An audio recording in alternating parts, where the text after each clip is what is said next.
अस्सलाम वालेकुम नाज़रीन, आज है 26 अगस्त और हफ्ते का दिन है। आज के दिन का हाकिम सैयारा ज़ोहल होता है और ज़ोहल के मातहत अदद आते हैं 7 और 8 का अदद आज का ताकतवर है। आज की सुबह के नज़रात कुछ अच्छी नहीं है, आपके लिए कोई नए काम करना कुछ अच्छा और मुबारक साबित नहीं होगा। थोड़ा सा आप इज्तनाब करें। और आज कमर की नज़र तरबी है सैयारा तारुद के साथ 3:42 अल सुबह है।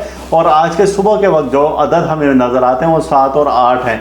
और फिर शाम को भी कुछ अच्छी चीज़ें नहीं है। शाम को नज़र तरबी कायम हो रही है सैयारा कमर की सैयारा मरीख के साथ, जो कि 4:56 का है। और फिर कमर दर जद्दी यानी कि बुर्ज जद्दी में जा रहा है, जो कि 6:05 है। इन सब चीज़ों को देखते हुए हमने जो अदद निकाले हैं वो निकला है 1 और 7 आज का ताकत वाला अदद है। अल्लाह ताला आपके लिए आसानियाँ पैदा फरमाए। अल्लाह हाफिज़।